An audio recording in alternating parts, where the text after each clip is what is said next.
Doctor Baba Saheb Ambedkar की आत्मकथा श्रृंखला के भाग 13 में आपका स्वागत है।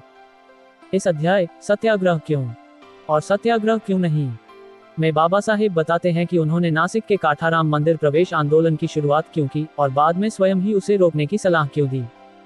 क्या मंदिर प्रवेश ही अंतिम लक्ष्य था?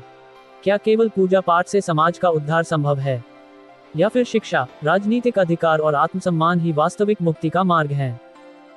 इस वीडियो में बाबा साहेब के उन विचारों को जानिए जिन्होंने दलित आंदोलन की दिशा बदल दी और मानव अधिकारों की नई चेतना पैदा की। वीडियो को अंत तक जरूर देखें, लाइक करें, शेयर करें और चैनल को सब्सक्राइब करना न भूलें। अध्याय 13 सत्याग्रह क्यों, सत्याग्रह क्यों नहीं। सत्याग्रह क्यों? आज हम मंदिर प्रवेश करने वाले हैं, किंतु मंदिर प्रवेश से हमारे तमाम सवाल हल होने वाले नहीं हैं।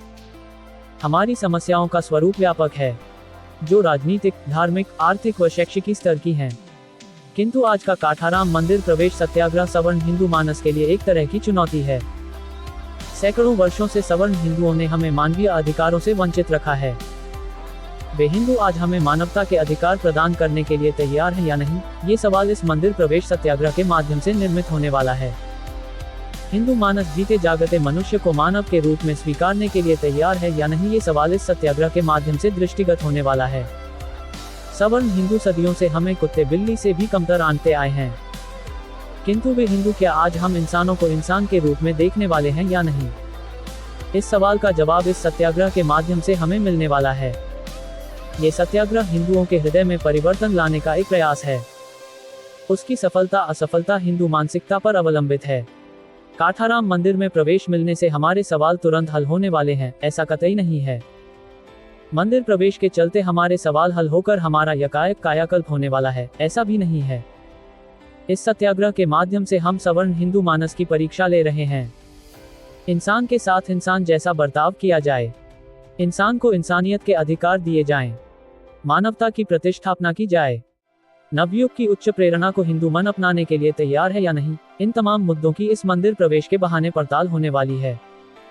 इसे साध्य करने के लिए हमने सत्याग्रह का निर्णय लिया है। सवर्ण हिंदू इस बात का विचार करने वाले हैं या नहीं और उस तरह से प्रत्यक्ष कृति करने वाले हैं या नहीं, ये सवाल हम हैं। हमें पता है कि मंदिर में पत्थर से बना देवता स्थापित है। उस मूर्ति दर्शन व उसकी पूजा से हमारे सवाल पूरी तरह से हल होने वाले नहीं हैं। इस मंदिर में आज तक करोड़ों लोगों ने आकर ईश्वर का दर्शन लिया है और ले रहे हैं। इस दर्शन से उन लोगों के बुनियादी सवाल हल हुए हैं, ऐसा यकीनन कौन कह सकता है? पर यह सत्याग्रह हिंदुओं के मन में परिवर्तन घटित कराने के लिए किया जा रहा प्रयास है।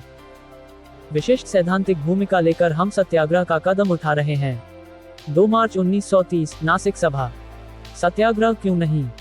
रामनवमी के दिन नासिक के काठाराम मंदिर को लेकर सत्याग्रह किया जाए या नहीं, इसे लेकर मेरी राय के बारे में पूछने के लिए मैं आपका अत्यंत आभारी हूँ। मेरी राय में मौजूदा समय में सत्याग्रह सही नहीं है। ऐसा मत रखते हुए मुझे कोई विशेष चीज महसूस नहीं हो रही है। मंदिर प्रवेश का आंदोलन फिलहाल स्थगित ही नहीं किया जाए, अपितु उस पर पूरी तरह से रोक लगा दी जाए। जिसने ये सत्याग्रह चलाने के लिए कहा था वही आज उस पर पूरी तरह से रोक लगा दी जाए ऐसी राय दे रहा है। ये बड़ा आश्चर्य का विषय है। मुझे ये बताते हुए थोड़ा डर ही लग रहा है। मंदिर प्रवेश का आंदोलन जो मैंने शुरू किया था उसका मकसद अछूतों को मंदिर में प्रवेश मिलने के बाद अछूत मंदिर में स्थित ईश्वर की पूजा आदि करने में समय बिताते हुए मोक्ष मिलेगा, ऐसी सोच रखते हुए जीवन जीते रहे, यह नहीं है। ऐसी मेरी सोच कभी भी नहीं थी और नहीं है। मंदिर प्रवेश से अछूतों को हिंदू समाज में सम्मान प्राप्त होगा, ऐसी मेरी बिल्कुल राय नहीं थी और न ही मेरा उस तरह का मत है।